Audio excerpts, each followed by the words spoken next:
What's up, guys? We are back with a full slate of MLB action here on Saturday, July 6th. Got off to a tough start there on Friday, guys, but we finished things off strong. Started the day off with a loss on that under game. We saw the Cardinals, Washington go way over with both Sonny Gray and Corbin both having terrible outings. The Boston, New York over-under of 8 ended up being a push. It was looking like it might have been a loss, but we'll definitely take the push in that one. Had our chances to win it as well. Cleveland -1.5. That one did not come through. Cleveland had 11 hits in that game and only scored 2 runs. So pretty weak stuff there, but we finished the day off strong there at the end. We had the Rangers -118. They won in a 3-0 shutout. We had the Rockies +162. They came away with a 4-2 win thanks to a double in the 8th inning with the bases loaded, so we'll definitely take that. Arizona San Diego over 8.5 was a very easy win, so we finished the day off 3-2-1 overall, so we'll take that. Not exactly ideal, but not too bad at all. Let's keep things rolling here with a full Saturday slate, but before we get into the games, guys, do me a big favor and hit that like button. It's a great way to show some support for the channel and all the work we put in here every single day. If you're new, go ahead and subscribe. It's 100% free. And look at this, guys. Almost 50% of our viewers are not subscribed. We got to pump those up, guys. Those are rookie numbers. Our videos are sponsored by StumpTheSpread.com. Click the link in the description and go over there and join our free email list and check out our top confidence plays on all the major sports. Comment below with all the bets you're looking at today. We will give you our best advice on all of them. We respond to absolutely every single comment. So let us know anything you want to say about my picks, these videos, or anything you see here. As always, our final picks will be in the pinned comment down below. Now let's get into our first game of the day. We've got the Boston Red Sox going on the road to take on the New York Yankees. The Red Sox come into this game playing pretty well, guys. They've won 5 in a row. They're coming off of a 5-3 win at Yankee Stadium in game 1 of this series. So at 48-39, they're probably feeling pretty good about themselves. Handing the ball in this game to Josh Winkowski. He's yet to figure in a result this season. He's sporting a 2.80 ERA.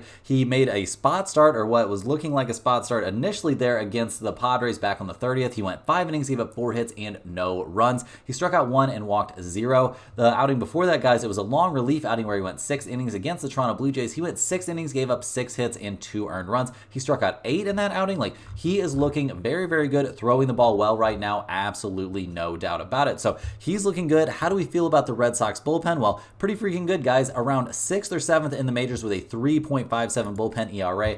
Absolutely nothing to turn your nose up at there. And the bats have been working, guys. They've scored 5, 6, 7, 8, and 4 runs respectively over their last few games. This is a team that's been hitting the ball extremely well here lately. I mean, they're 8th in the majors in team batting average. They are 8th in the majors also, getting on base at a 323 clip. They're a top 7 slugging percentage team in the majors, guys. This is a team that can definitely put up some runs. Kind of feels like it doesn't matter who they're going against at this point. And they're going up against a New York Yankees team that's not having a good time right now. They've now lost 4 in a row. They're hitting the ball in this one to Garrett Cole, who's 1-1 this season with a 6.23 ERA. He's only making his 4th start of the year, so maybe give him some time to settle in. And his last start was decent, guys. It was at Toronto, so not exactly the best, facing the best offense in that one. But he went 5 innings, gave up 3 hits and only a single earned run. He struck out 6 and walked 1. In a game we did see the Yankees win 8-1, so that was nice to see them kind of get off the schneid a little bit in a start that Cole was making. But in general, guys, it still doesn't feel like he has his best stuff out there, and he could have his hands full going up against a team like the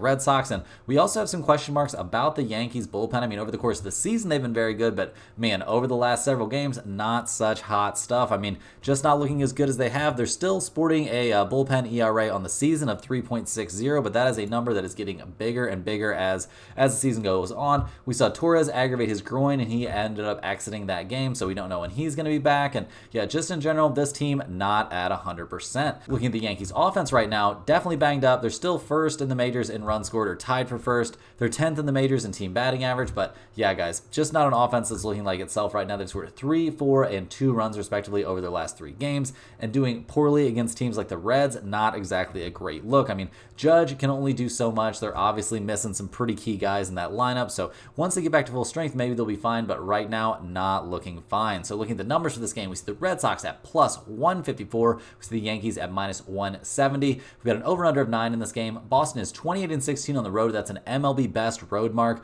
We see the Yankees are 24-18 at home, which is fine, but they are not playing great right now. We also see some slight over trends for both of the teams in this game, so over 9 might be in play, but guys, I really don't necessarily think so.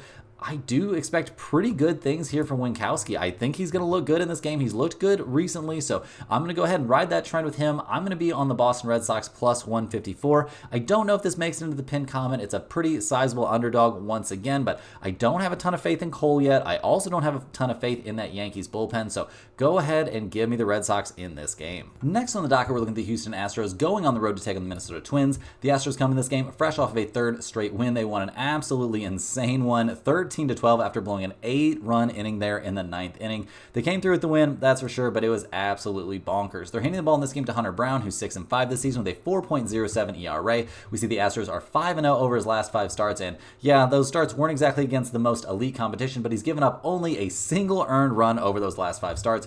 Honestly, Hunter Brown might be the hottest pitcher in the MLB right now. He hasn't had an amazing season like all season long, but right now things are definitely working out. Great starts over his last 5, taking down Toronto, the Rockies, the White Sox, the Tigers, and the Angels. So, like I said, not elite competition, but he's making it work out there. Obviously, the Houston bullpen hasn't been amazing this season, but they're trending in a positive direction. Obviously, yesterday wasn't a great game for either pitching staff to be involved in, so, got to take that with a little grain of salt. But right now, this offense is definitely turning things on, guys. I mean, 13, 5, 9, 6, 3, and 10 runs, respectively, over their last few. We see this team up to 11th in the majors in runs scored. They are the best team in the major leagues in terms of team batting average. They're top 5 in slugging percentage, top 7 getting on base at a 324 clip. Like, this is an absolutely elite offense. So they got to feel good about that. Taking on the Minnesota Twins, who come to this game fresh off of a heartbreaking loss there, obviously losing 13-12. They're 49-39 on the season, handing the ball to Joe Ryan in this game. He's 5-5 this year with a 3.21 ERA. He's coming off a very good start there against Seattle Mariners, so, not exactly the toughest opponent, but he did strike out 10 in that game, so pretty solid stuff. We do have some question marks, though, because back on June 1st, he got absolutely destroyed by Houston. He went 5 innings, gave up 5 runs, and yeah, he just did not have a good time out there at all. Looked pretty mediocre over those 5 innings. In a game, we saw the Twins lose 5-2. So definitely some question marks here about Joe Ryan. There have been question marks all season long about that Minnesota bullpen, guys. They're 20th in the majors with a 4.11 bullpen ERA. So definitely a few questions there. The offense is looking good, no doubt about that, guys. They've scored 12 runs in each of their last 2 games, so swinging the bat's great right now. I mean, Carlos Correa leading the way. Ryan Jeffers is a monster. This team is 6th in the majors in runs scored, 9th in the majors in team batting average, 4th in the majors in slugging percentage. Like, this is a very, very good offensive team. So looking at the numbers for this game, guys, we see the Astros at plus 102. We see the Twins at minus 118. We're looking at an over-under of 8 in this game. That seems a bit low, but we are looking at a couple of pitchers who have been very, very good recently, so maybe that's not a crazy stat. We also can feel pretty decent about how Hunter Brown looked the last time he faced the Twins. It was back on the 2nd of last month. He went 6 innings, gave up 5 hits and 3 earned runs. So not amazing, but that was back when he was struggling, and now he's throwing the ball great. So, I mean, look, Houston is 19-23 on the road. We see Minnesota is a pretty decent home team. They're 25-17 at home. Not a lot of trends to look at here on the over-under, and I'm not interested in that over-under of 8, but I am interested in the Houston Astros plus 102. With Joe Ryan struggling against the Astros the last time he faced them, I definitely am leaning towards Houston in this game. Next on the docket, guys, we're looking at the Los Angeles Angels going on the road to take on the Chicago Cubs. The Angels come into this game fresh off of another loss. They've dropped 5 in a row, so they're hoping that Tyler Anderson can stem the tide here, but he's 7-8 this season with a 3.03 ERA coming off of a couple of suspect starts. Did not have a very good time against the Oakland A's. He went 5 innings, gave up 5 hits and 3 earned runs back on the 25th, and his last time out was a real debacle. He was going up against the Tigers, went 4 2/3 innings, gave up 7 hits and 6 earned runs. So clearly not throwing the ball amazing right now, and pitching for the Angels is pretty tough. Also, when he comes out of the game, you're looking at the Angels bullpen, which has been one of the worst in the majors. A 4.64 bullpen ERA is obviously atrocious, so that leaves a lot of weight on the shoulders of this offense that has scored 1, 0, and 0 runs respectively over their last 3. Yeah, some of the coldest bats in the majors right now. This team's a little bit banged up. We see their top batting average guy going down onto the 10-day IL, so yeah, just not a lot of great things to say about the Angels right now. They are straight up not having a very good time. They're taking on the Chicago Cubs in this game, who've now won 2 in a row. They're only 41-48 on the season, in last place in the NL Central. They're handing the ball to Kyle Hendricks in this one. He's 1-6 with a 7.48 ERA. He's coming off of another bad start, guys, against the Milwaukee Brewers on the road. Back on the 30th, 7 hits, 7 earned runs, 2 home runs in that game over only 3 2/3 innings. He'd been looking really good. Is this a sign that he's all of a sudden going to absolutely implode? We'll just have to wait and see. Kind of hard to know. He's really had a tough time this season at different times, but he's also looked elite over the 2 starts before that bad start against the Brewers, so we'll just have to wait and see. Looking at the Cubs bullpen, it's been around MLB average, nothing too special there. 14th in the majors with a 3.95 ERA. It's fine, but not exactly right home material. This offense has looked good, scoring 15 total runs over their last 2 games combined, but over the course of the season, definitely some questions. They can't really trust guys like Happ to hit home runs twice a game. I mean, they're 24th in the majors in batting average, 25th in slugging percentage, so not an offense that I'm in love with. Looking at the numbers for this game, guys, you see the Angels at plus 125, the Cubs at minus 136. We've got an over-under of 8.5. We see that the Angels are only 18 and 25 on the road. The Cubs are actually decent at home. They're 24 and 20 at home. No major trends on the over-under for this game, and yeah, not a big lean on the over-under for me. In general, in this one, guys, I'm leaning towards the Cubs minus 136 to have a little bit of a bounce back and for Hendricks to figure things out again on the mound, but honestly, I could see this one going either way with neither one of these pitchers being guys we can trust. Next up, we're looking at the New York Mets going on the road to take on the Pittsburgh Pirates. The Mets come into this game fresh off of a 3rd straight loss. They lost 14-2 in that one. The Pirates hit a record-setting 7 home runs. They ran out of fireworks there. Things looked great for the Pirates, terrible for the Mets, who are handing the ball to David Peterson in this game. He's 3-0 this season with a 3.51 ERA, coming off a very good start there at Washington. We see that the Mets are 5-0 over his last 5 starts, so that's pretty nice. He hasn't given up more than 2 earned runs over his last 3 starts, which are starts at Texas, at home against the Yankees, and then at Washington. So he's been looking pretty good and pretty unbothered by having to pitch on the road. So not a lot of problems for me with David Peterson here. The Mets bullpen obviously has not been the best this season. They're 21st in the majors with a 4.14 bullpen ERA, which is obviously not fantastic, but not quite a disaster. And the offense, man, they've been having a hard time over the last few games, guys. They've scored 2, 1, and 5 runs respectively over their last 3. They've been on kind of a hot streak. They're clearly missing Starling Marte a little bit. When will he be back? Seems like it's still going to be a bit here. The word was that it was going to be at least 4 weeks, and that was only 10 days ago. So going to be a bit here before we see Starling Marte coming back out there to help this offense, but it's a good offense. It could get back on track here, just a matter of when. And looking at their opponent in this game, the Pirates offense, obviously firing on every cylinder that's ever existed to score 14 runs in the last game, but they're 42 and 45 this season, handing the ball to Bailey Falter, who's 4 and 6 this year with a 3.87 ERA. He's coming off a great start there at Atlanta. He went 5 innings, gave up 2 hits, only a single earned run in a game that we saw the Pirates win 4-2. So good stuff there, but we see the Pirates are only 1 and 4 over his last 5 starts, so that's not great. Not all of that has been his fault, but he's not really a guy you can trust to go very deep into games, and if you don't get a lot of innings out of him, you're handing the ball to the Pirates bullpen, which, I mean, not a disaster, guys. 13th in the majors with a 3.95 bullpen ERA isn't terrible, but also it's not a bullpen that you can, after your starter goes 4 innings, be like, here you go, guys, take care of these last 5 innings. I'm sure it'll be fine. That's not usually how that goes, and despite scoring 14 runs in their last game, this isn't necessarily an offense that you can count on. They've scored 14, 2, 5, and 4 runs respectively over their last few games. Obviously, Brian Reynolds has been a monster. We've seen lots of cool things from this offense lately, but yeah, I've got some question marks about them overall. They're 25th in the majors in runs scored, 28th in the majors in slugging percentage. They're only getting on base at a 296 clip. This is not an offense that I'm super high on. And looking at the numbers for this game, guys, we see the Mets at minus 134, the Pirates at plus 117. We've got an over-under of 9 in this game. The Mets are an MLB best to the over on the road. They're 25, 11, and 3 to the over when playing away from home, but I'm not really interested in the over in this game despite both teams showing trends towards it. Not a significant trend there for the Pirates. The Mets 20 and 19 on the road, Pirates 21 and 22 at home, but none of that really matters too much to me, guys. What I'm really looking at is David Peterson taking the mound for the Mets, and they are in a big bounce back spot. I like the Mets minus 134, a good amount in this game. Will it end up in the pinned comment? I'm not sure yet, but I would say it has a chance. Next on the docket, we're looking at the St. Louis Cardinals going on the road to take on the Washington Nationals. The Cardinals come into this game playing pretty well, guys. They've won 4 out of their last 5 overall. They just won 7-6 against the Nationals there. We saw Contreras hit a game-tying home run in the 9th inning, and they ended up finishing that thing off in the 11th with the win there. A game we thought was going to be kind of defense-heavy, kind of pitching heavy, ended up being offense heavy, so that was pretty weird with 2 very good pitchers on the mound. The Cardinals are handing the ball in this game to Lance Lynn, who's 4-3 this season with a 3.59 ERA. He's coming off an absolute gem there against the Cincinnati Reds. He went 6 innings, he had 2 hits and no runs while striking out 6 and walking 1. We see the Cardinals have won 4 out of his last 5 starts, so very, very positive stuff from Lance Lynn over his last 5. And in general, guys, the Cardinals bullpen is for sure trending in a positive direction. They're up to 12th in the majors with a 3.86 bullpen ERA, so very little to complain about there. The bullpen definitely trending in a great direction right now for the Cardinals, who, yeah, I mean, they're up to second place in the NL Central. They've been kind of holding on to that spot for a while now. They're 5.5 games back of Milwaukee, and a lot of that is due to their offense, guys. They're 26 in the majors in runs scored. That number hasn't really been climbing too much, but it has been trending in a positive direction. They are up to 17th in the majors in batting average, 19th in the majors in on-base percentage.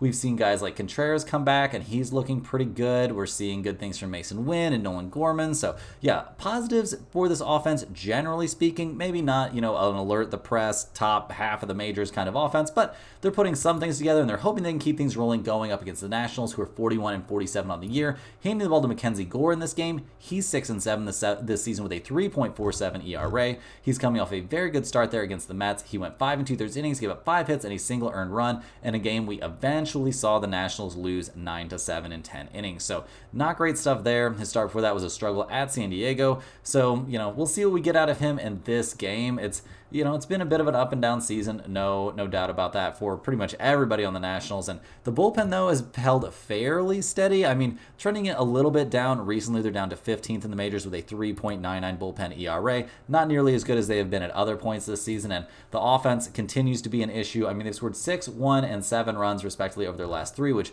obviously not terrible. They're 20th in the majors in runs scored, so not great there. Not a great power team, not necessarily a super high on base percentage team. So, yeah, got some questions about how many runs they're going to be able to score in this game. And looking at the numbers for this one, guys, we see the Cardinals at plus 114, the Nationals at minus 125. We've got an over-under in this game sitting at 9 again, which maybe is a little bit tempting, but I think I'm likely to stay away from the over-under in this game, despite the fact that we've got the Cardinals showing trends towards the under and Washington showing trends towards the under. So, yeah, under 9 would seem good, but I think we're going to stay away from that, guys, and lean pretty heavily towards the Cardinals plus 114 on the road. I mean, they're 22 and 23 on the road. Washington is 19 and 22 at home, and not exactly playing the best ball of the season. So give me the Cardinals and Lance Lynn out there with this improved bullpen to find a way to get the job done. Moving right along here, guys, we're looking at the Tampa Bay Rays going on the road to take on the Texas Rangers. The Rays come into this game fresh off of a 3-0 shutout loss there at the Rangers in Game 1 of this series. They're 44 and 44 this season, handing the ball to Taj Bradley, who's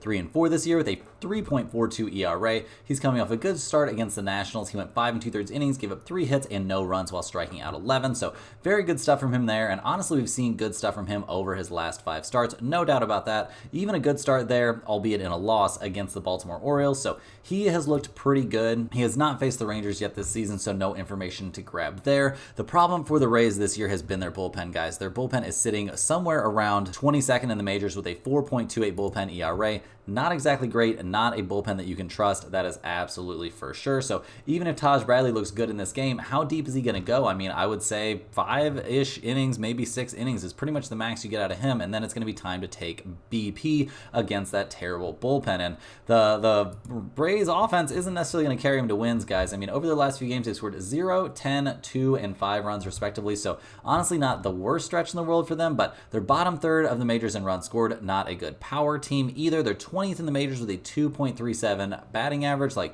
just not a team that gets me super excited up there at the plate. And they're taking on a Texas Rangers team that's won 3 out of their last 5 overall. Not exactly alert the press stuff at 40 and 48 on the season, but they're hitting the ball in this game to Andrew Heaney, who's 3-9 this season with a 4.04 ERA. His last 2 starts have both been very solid, and it was at Milwaukee and at Baltimore. Those are pretty much 2 of the toughest places you could possibly have to pitch this season. So, tough stuff there, and he really held up. He struck out 10 and gave up only 2 earned runs on 5 hits over 7 innings against the Orioles in a game that we saw the Rangers eventually win 11-2. So very, very good stuff from Heaney here lately. Nothing to complain about there. The Rangers bullpen, maybe not among the league leaders necessarily, guys, but 19th in the majors with a 4.08 bullpen ERA isn't nothing. It's definitely something, and the offense only managed to muster 3 runs in their last game. That's really been the problem for this team lately. I mean, they're 16th in the majors in runs scored, 20th in the majors in slugging percentage. Just not a lot of great stuff coming out of this offense right now. I mean, they've scored 3, 1, 4, and 7 runs respectively over their last 4 games. So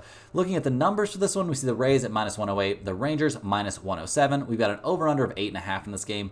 The Rays are 21-19 on the road. The Rangers are 22-21 at home. We see trends from both teams to the under in this game. Texas is actually 29-12-2 to the under when playing at home. So if you wanted to take a look at under 8.5 in this game, I think that could make some sense if we get good stuff from Taj Bradley. But in general in this one, guys, I'm leaning towards the Rangers again. Give me the Rangers minus 107 at home. Will this end up in the pin comment? Seems kind of unlikely to me. I don't trust Heaney quite enough, and Taj Bradley has been very good lately. Moving right along here, guys, we're looking at the Baltimore Orioles going on the road to take on the Oakland A's. The Orioles come into this game fresh off of a win there in Game 1 of this series. They won 3-2 in a very, very close one. They're handing the ball to Cade Povich in this game. He's 1-2 this season with a 4.05 ERA, but his last few outings, guys, have all been very, very positive. His last time out was at home against the Rangers. He went 5 innings, gave up 5 hits on only 2 earned runs. He did give up 2 home runs in that game. Obviously, that's not great, but how many home runs do we think he's going to give it to a team like the Oakland A's? I wouldn't think a ton. Start before that against Cleveland was also solid. I mean, 3 earned runs over 5 2/3 isn't great, but start before that at the Yankees was great. 4 2/3 innings, only a single earned run. So, pretty good stuff. He's definitely rounding into form here, figuring some things out. He's a very young guy, so expect some inconsistencies, but right now things are looking up. And the Baltimore bullpen has been pretty solid all season long. They've had their hiccups just like everybody else, but a 3.42 bullpen ERA has them second in the majors at the moment. So that's all pretty solid. The question right now for me is, where has the Orioles offense gone, guys? Over the last few games, they've scored 3, 3, 4, and 2 runs respectively. This is the top scoring offense in the majors, guys, or tied for first anyway. Tied for first in runs scored, 6th in the majors in batting average. They are the top slugging percentage team in the majors.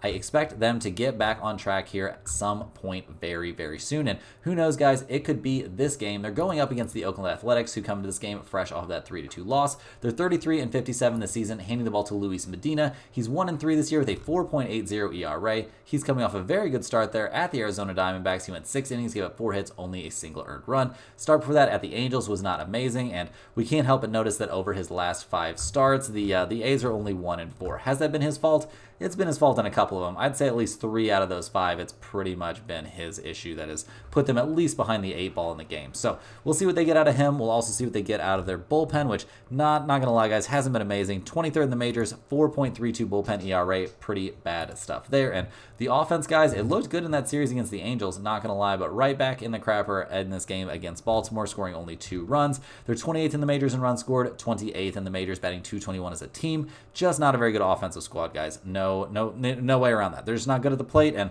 looking at the numbers for this game, guys, the Orioles at minus 178. We see the A's at plus 155. We got an over-under of 8.5 in this game. Baltimore is 26-15 on the road. Oakland is 21-23 at home. So, not a lot of great things to say there. Baltimore is 23-15-3 to the over this season. We see Oakland basically a 500 over-under team, maybe a slight trend towards the under when playing at home. But in general in this game, guys, I definitely like the Orioles minus 178. Are we brave enough to take them minus 1.5 in this game is kind of the question for me. I mean, if you take a minus 1.5, you at minus 105. That is a pretty appealing price, and I tend to think this offense is going to come back alive at some point. Will it be here against Medina and the A's bullpen?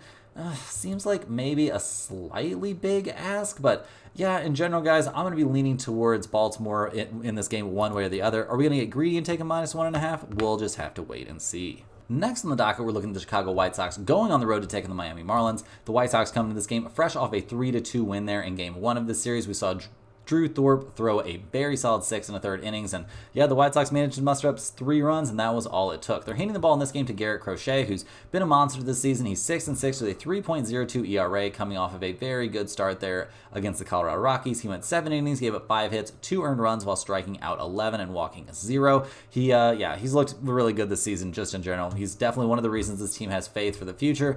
Kind of feels like a waste to even have him pitching games this season, but you got to put somebody out there, I suppose. And yeah, he's looking very, very good recently. No complaints from me. The White Sox bullpen, on the other hand, has not been amazing. 26 in the majors, 4.58 bullpen ERA.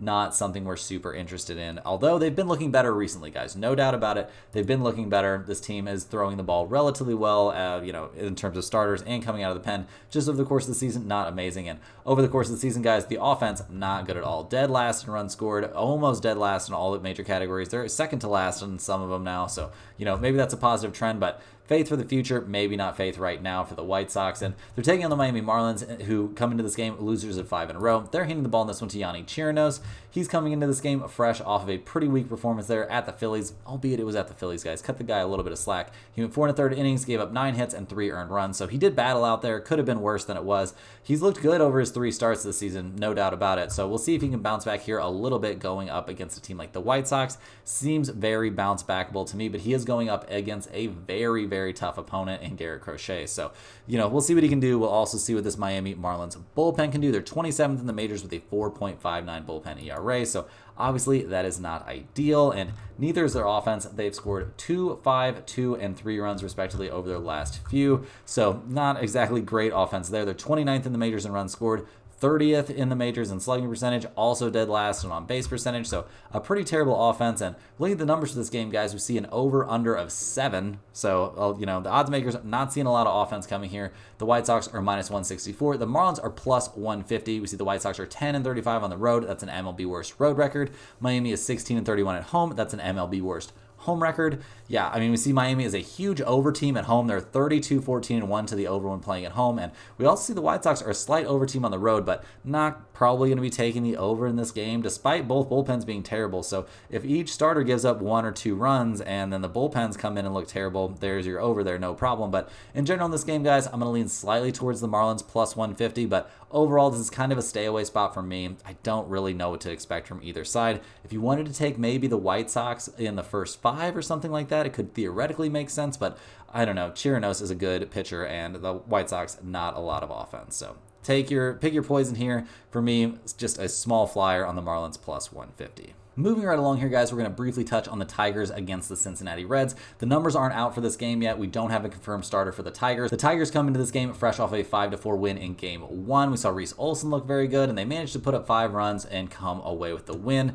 We don't have a confirmed starter for this game, so not a lot to break down there. The Tigers' bullpen hasn't been terrible this year, but they're a little bit below average, so not exactly a bullpen that we're pumped about, and not an offense that we're pumped about despite the fact they just scored 5 runs. Riley Green, maybe not a monster, maybe bordering on a monster. 17 home runs is nice, but overall, not a great offense. 21st in runs scored, 28th in on-base percentage. Not expecting them to put up a ton of runs here against the Reds, who they were in a big letdown spot after sweeping the Yankees, but they're handing the ball in this game to Hunter Green, who's 5-4 this season with a 3.70 ERA. Coming off a reasonable start there at the Cardinals, he went 4 2/3 innings, gave up only a single earned run over 4 hits. So, a good bounce back from having a struggle there against the Pirates. He didn't go very deep into the game, so he shouldn't be tired for this one. And the Reds bullpen also has not been bad, guys. 11th in the majors with a 3.84 bullpen ERA is fine, and the offense has generally been a little bit better lately, and they've scored 4, 8, 3, and 5 runs respectively. That's much better than this team has been at some points this year. Not an amazing offense, so we'll have to pay close attention to who the Tigers are running out there to pitch, but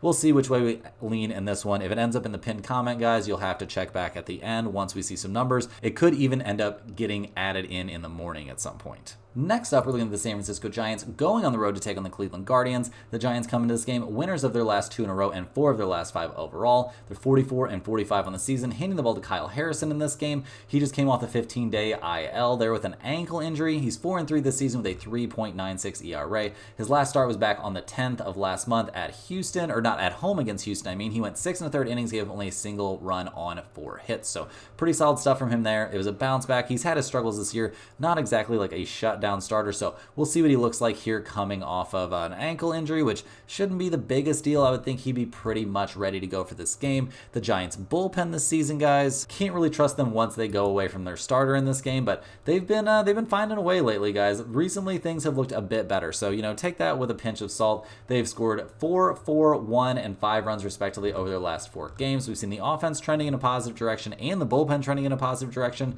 They're 14th in the majors in runs scored, 12th in the majors in batting average, batting .246 as a team. I would say this is a slightly above average offensive squad. Nothing incredible. I'm not expecting them to put up like 8 or 10 runs very often, but in general, we don't feel too bad about them at the plate. They're taking on the Cleveland Guardians, who having a really rough time lately, guys, no doubt about it. They're 54 and 32 on the season, handing the ball in this game to Logan Allen. He's 8-4 this year with a 5.75 ERA. He's coming off of a pretty weak start there at the Royals. He went only 4 1/3 innings, gave up 6 hits and 3 earned runs. Before that, he He had a bad start at Baltimore where the offense just bailed him out. Is the offense going to be bailing anybody out right now, though? Seems like a big ask. The Cleveland bullpen is top 10 in the majors. A 3.969 bullpen ERA isn't terrible, but isn't necessarily elite, and it looks like they're going to have a heavy burden placed on their shoulders here with Logan Allen on the mound. Usually he is not going very deep into games, so that's definitely a concern, but the biggest concern is where has this offense gone, guys? They've scored 2, 8, 2, 7, and 2 runs respectively over their last few games,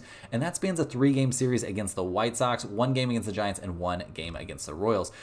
They've got Quan back. He's hitting the ball well. They've got Jose Ramirez out there. Like, what is going on with this offense? Why can't they put up more runs? I mean, they're sitting at 5th in the majors in runs scored over the course of the season, but right now things are just not looking the same. So we'll have to see if they can round into form here. I mean, looking at the numbers for this game, we see the Giants at plus 112, the Guardians at minus 122. We've got an over-under of 8.5 in this game. The Giants are only 19 and 25 on the road. The Guardians are 28 and 11 at home. That's an MLB best mark at home. So that's a little bit intriguing. We see both teams showing trends towards the over. We see the Giants are 26, 16, and 2 to the over on the road. We see Cleveland is 22, 14, and 3 to the over at home. Like I said, guys, we've got an over-under of 8.5 in this game. Am I super high on Kyle Harrison coming off of the IL? I am not.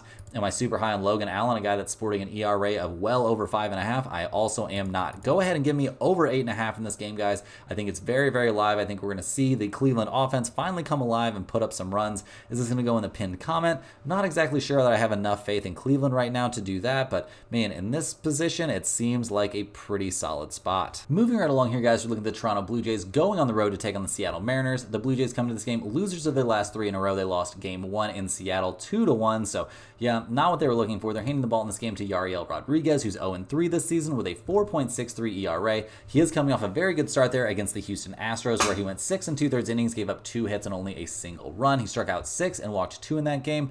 Over his last several starts, though, things have not exactly been all sunshine and roses. It's been pretty rough. A bad start at Cleveland, a bad start at home against the Royals, a bad start at the Royals. Like, not a lot of positives and not going super deep into games. In general, his last start was by far his best in recent memory. So definitely question marks there. Obviously question marks about this Toronto bullpen that's sitting somewhere around 24th in the majors with a 4.36 bullpen ERA. So not great news there. And the bats are gone again, guys. They've scored 1, 3, and 2 runs respectively over their last 3 games. Just not a lot of positives. We may be about to see this team be a seller here at the trade deadline, so we'll see what happens. But they're 24th in the majors in runs scored, 21st in the majors in batting average. Just not a lot of positives to report for them at the plate, and they're taking on a pretty tough pitching staff in the Seattle Mariners. They're sitting at 49 and 41 on the year with a 2-game cushion over the Houston Astros there in the AL West. They've won 2-1 in game 1 of this series, so take that for what it's worth. They're handing the ball to Emerson Hancock in this game. He's 3-3 this year with a 4.79 ERA, coming off a very good start there against the Chicago White Sox, a game that they eventually would lose 3-2 in 10 innings. He went 7 innings in that one and looked very, very good. A bounce back after a tough start at the Minnesota Twins. So we'll see what he can do here going up against the Blue Jays. Not a team that he's faced this season, so nothing to look at there. But in general, guys, the Seattle bullpen's been very good this season, no doubt about that. The problem for them remains to be their offense. I mean, they did score 7 runs in the last game of their series against the Orioles, so they can cling to that as something of a positive. But guys, they are 27th in the majors in runs scored, dead last in the majors, batting .216 as a team. They're 27th in the majors in slugging percentage. Like, this is just not a good offense any way you slice it. Just not very good at the plate, and not expecting a lot of runs from them basically ever. And looking at the numbers for this game, we see the Blue Jays at plus 110, the Mariners at minus 130. We've got an over-under of 8 in this game. Toronto is 18 and 24 on the road. Seattle is 29 and 16 at home. We see both teams showing trends towards the under. Seattle is 29, 14, and 2 to the under at home. We see Toronto is 22, 18, and 2 to the under on the road. Guys, I also like under 8 in this game. I know it's a bit tough. I think this is a decent possible no-run first inning spot. I mean, unless we see something weird. I do like this as a no-run first inning. I like it as an under spot. I also like the Mariners minus 130. Which one, if any of these bets are going to end up in the pinned comment, we'll have to wait and see. Just not sure yet. But in general, guys, we kind of like them all. Rounding into the home stretch here, guys, we're looking at the Milwaukee Brewers going on the road to take on the LA Dodgers. The Brewers coming to this game fresh off of an 8-5 loss there in game 1 of this series. They're 52 and 37 this season, handing the ball to Freddie Peralta, who's 6-4 this year with a 3.83 ERA. He's coming off yet another very good start. I would say that's 3 very solid starts in a row. His last time out was against the Chicago Cubs, so we're going to take that with a little grain of salt. We did see the Brewers win 7-1 in that game, and they are 4-1 over his last 5 outings, so that's all nice, but taking on the Dodgers is kind of a slight slightly different deal than Peralta has generally been, dealing with here this season. And the Brewers bullpen, guys, has looked pretty good this year. They're sitting somewhere around ninth in the majors with a 3.71 bullpen ERA. So that's not too bad. And the offense has had its ups and downs recently, guys. They've scored 5, 3, and 3 runs respectively over their last few games. Not swinging the hottest bats. They are still top 10 in runs scored, top 5 in team batting average, batting .257 as a squad. They are second in the majors, getting on base at a .333 clip. So, not a ton of negatives to say about this offense, but maybe just not quite swinging the hottest bats at this exact moment. And we'll see what they can do here going up against the Dodgers, who have to be happy to come away with that 8-5 win. They're sitting at 54 and 35 on the season. They're handing the ball in this game to James Paxton, who's 7-2 this year with a 4.28 ERA, coming off of an absolute nightmare, guys. He was at the San Francisco Giants. He went 4 innings, gave up 12 hits and 9 earned runs. He'd been looking very, very good in his 3 starts before that, so he's going to be hoping to get back on track, but man, that was some pretty tough stuff out there. Hard to watch. Hard to watch this poor guy just get absolutely shelled out there. So we'll see what he can do in hopefully a bounce back spot for him. The Dodgers are top 5 in bullpen ERA, guys. They are sporting a 3.55 ERA coming out of the pen. So nothing too wrong with that. They've been a good bullpen pretty much over the course of the entire season. So, that's nice. They'll definitely take that. The bats have looked okay, maybe. I mean, they're coming off a game they scored 8 runs, so that's fine. But before that, guys, they've scored 8, 3, 4, and 6 runs respectively over their last few. Not a great offensive series for them against Arizona. Is it going to be a great offensive series for them against the Milwaukee Brewers? Kind of seems like a big ask. I mean, Hernandez and Ohtani are having to carry the load in a pretty big way right now. I mean, they need Mookie Betts to come back, but we don't know when that's going to be. We see Hayward out, which honestly, not really that big of a deal to me. I mean, maybe it is defensively, but not really at the plate. Max Muncy being out is obviously not amazing. The news is he's not going to be back when he's first eligible, so we'll see when that eventually happens. We don't know when we're going to see Mookie Betts come back either. It sounds like he might play some second base when he comes back, so that'll be interesting. But yeah, right now the offense very, very top heavy more than ever. So looking at the numbers for this game, we see the Brewers at plus 102. We see the Dodgers at minus 115. We got an over-under of 8.5 in this game. The Brewers are 25 and 23 on the road. They're also just an exactly 500 over-under team when playing on the road. The Dodgers are 26 and 17 at home, so that's nice. We see they're 24, 18, and 1 to the over when playing at home. So, maybe a little bit of a lean towards over 8.5 in this game. I think that could definitely happen. It seems like a likely spot to me. Peralta and Paxton going up against each other, though, definitely guys that have, the possibility of having solid outings. In general, in this game, guys, I'm leaning towards the Brewers plus 102. Will this end up in the pinned comment? I'm not exactly sure that I have that much faith in Freddie Peralta, and Paxton's probably going to get back on track at some point, but definitely my lean in this game is the Brewers. Next up, guys, we're looking at the Philadelphia Phillies going on the road to take on the Atlanta Braves. The Phillies come into this game fresh off of an 8-6 win there in Game 1 of this series. We saw Trey Turner homer twice in that game. Aaron Nola got his 100th career win, so lots of cool things happening there for the Phillies. They're going to be handing the ball in this game to Ranger Suarez, who's 10-2 this season with a 2.27 ERA. He's coming off of a pretty mediocre start there, though, guys. He was pitching at home against the Marlins. He went 4 2/3 innings, gave up 10 hits and 6 earned runs. Neither of his last 2 starts have looked very good, guys, and now he's got to go up against the Atlanta Braves. So, going to be interesting to see what he can do. Obviously, the guy has shown amazing stuff at different times this season, like absolutely next level, otherworldly stuff. So, we'll see what we get out of him in this one. Definitely something of a bounce back spot after struggling in his last outing. The Phillies bullpen has been pretty much the best bullpen in the majors over the last, I would say 10 to 15 games. They're first overall this season with a 3.18 bullpen ERA, just looking very, very good out there. No problems there. The question is, what are we going to get out of this offense? I mean, Trey Turner hitting a couple home runs is definitely nice, but not exactly something we can count on every night. When are we going to see Harper, and when are we going to see Schwarber back? I mean, it sounds like we're going to see Schwarber come back ahead of Tuesday's series opener against the Dodgers. We don't have any meaningful updates on when Harper is going to be back, so we'll just have to wait and see on him. But when this offense is at full strength, it's really, really good. Right now, I don't think we can really say that it's at full strength. I mean, at Atlanta in Game 1 of the series, though, they definitely looked good, so we'll give them some credit, definitely give them some credit, but they are missing 2 of their biggest hitters right now. So when they get back, things will be different for the Phillies, but right now they're taking on the Atlanta Braves, who are having a rough time. They've lost 4 out of their last 5. They're 47 and 39 this season. Handing the ball in this one to Spencer Schwellenbach. He's 1-4 this year with a 5.68 ERA, coming off not the best start, guys. He's had 2 starts in a row where he's went 5 innings, given up 4 earned runs in each of them. He gave up 2 home runs to the Pirates the last time out. We've seen the Braves go only 1-4 over his last 5 starts. just not a lot of positive things to say about this guy right now. I mean, he's had some good outings, I suppose, but yeah, when you're struggling against teams like the Cardinals and the Pirates, taking on somebody like the Phillies has to be pretty scary. And the Braves bullpen, on the other hand, has been pretty decent all season long. I mean, they're third in the majors with a 3.47 bullpen ERA. So a very good bullpen right up there with the Phillies, no doubt about that. The offense has been spluttering a little bit, guys. They've scored 6, 2, 3, and 3 runs respectively over their last few games.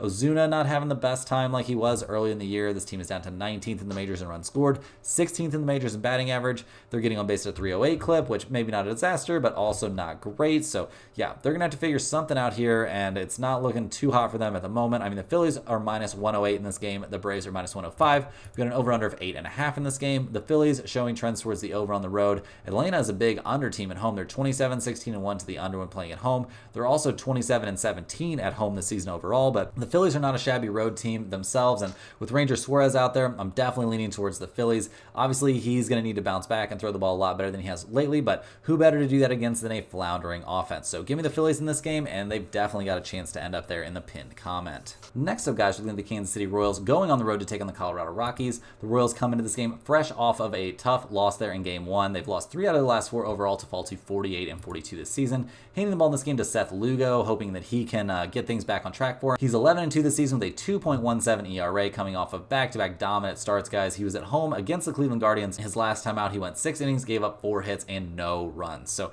just great stuff there. He struck out 10. He's been looking lights out lately, no doubt about it. And yeah, just in general, the Kansas City bullpen has been pretty good this season too. I mean, not amazing, not as good lately as they've been over the course of the year, but they're still top 10 in the majors with a 3.83 bullpen ERA. And the offense has been having its problems, guys. I mean, they've scored 2, 8, 4, and 1 run respectively over their last few games. Definitely need to get back on track. You would think hitting at Coors Field would be a good chance, a good place to do that. I mean, they're 12th in the majors in runs scored and down to 20th in the majors in on-base percentage. So I've got some questions about this offense, but surely they're poised to get back on track here at some point. They're taking on the Colorado Rockies, who have somehow won 4 out of their last 6 overall. They won Game 1 of this series 4-2. They're handing the ball to Austin Gomber, who's 1-5 this season with a 4.72 ERA. His last 4 starts have all looked pretty sketchy, guys. It's not like he's been taking on the easiest teams, facing Milwaukee, Houston, the Dodgers, and the Twins, but yeah, none of them did he look great against. His last time out, 6 innings, 9 hits, 4 earned runs, and a loss to the Milwaukee Brewers. So not a guy that's throwing the ball great right now. And obviously we can't depend on the Rockies. Bullpen guys are the worst in the majors with an ERA of well over 5. A ERA actually over 5.5. So one of the worst bullpens in Major League Baseball. Not a big shock there, pitching at Coors Field. And this offense not putting up very many runs, guys. They've scored 4, 4, 0, 3, and 8 runs respectively over their last 5. They're 17th in the majors in runs scored, 21st in the majors in on-base percentage. You would think they could do a little bit better than that, getting to hit at Coors Field every day, or not every day, half their games, but still not looking amazing. Looking at the numbers for this game, guys, we've got the Royals at minus 176, the Rockies at plus 155. We've got an over-under of 10.5 in this game. Kansas City's only 17 and 24 on the road, so not great. The Rockies are only 19 and 24 at home, so also not great.